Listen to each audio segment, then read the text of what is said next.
Chapter 21.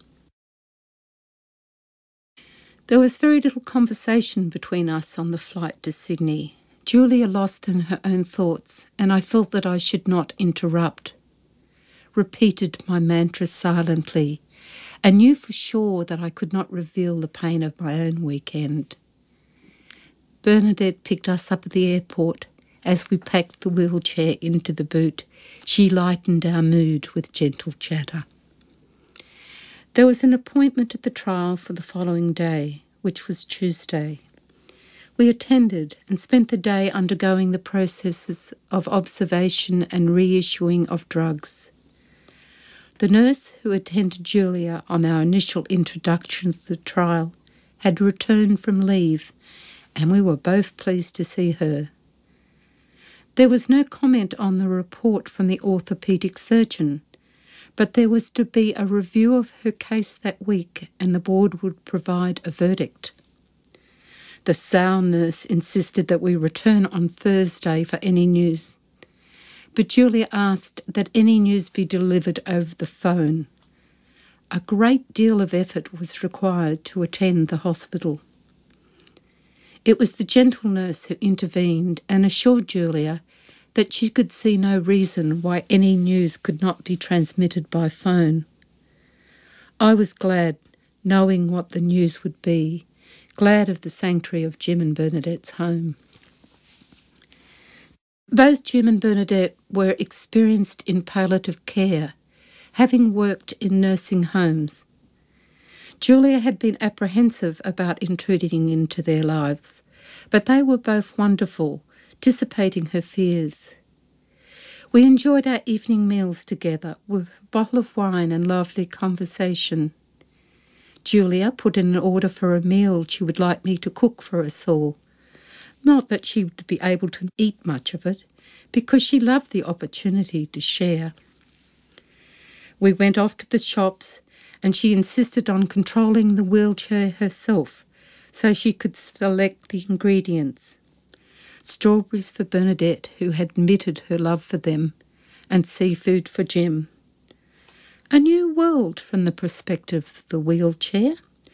We were both intrigued by the responses of people to Julia in her chair, fascinating enough to dismiss temporarily the reason for it.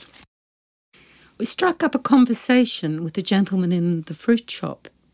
He had prayed for and claimed to have received a miracle delivered through Mary MacKillop.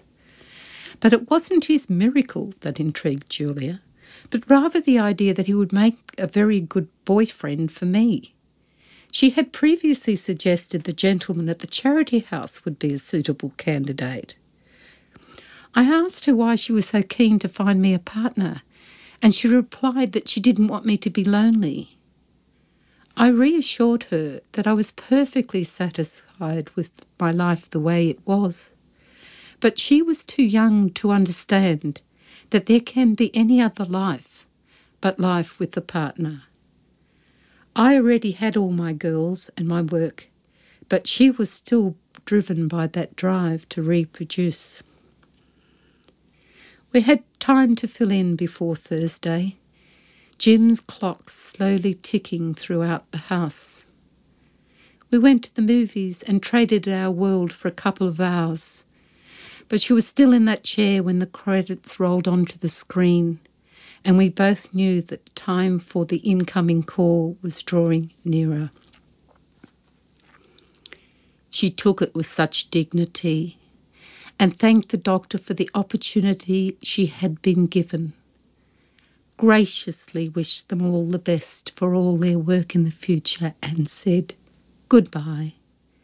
And then she turned to us, contorted by the pain of it, and said, "I don't want to die, I don't want to die." She sobbed, dragging me into that crescendo of bitter tears. The practicalities of still being alive means that while the memory of it will remain, the moment cannot last forever.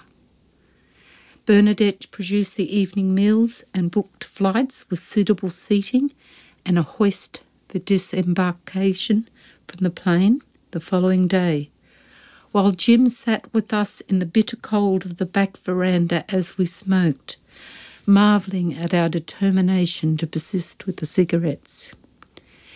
He produced the sherry bottle, and Julia had a couple, which relaxed her, although her stomach paid a heavy penalty when she retired to bed. Their presence invaluable to us both of them consoling us with their strength. Bernadette went to Mass the next morning early to pray for us, and then drove us to the airport. Julia said goodbye to Jim. "You're cool," were her departing words. I was emotional and teary as we said goodbye to Bernadette at the airport, and I wheeled Julia off into the crowds. It is what you want to give. What if you could take someone else's pain from them and channel it out through yourself? Grief comes in waves and waves and waves, but people surf.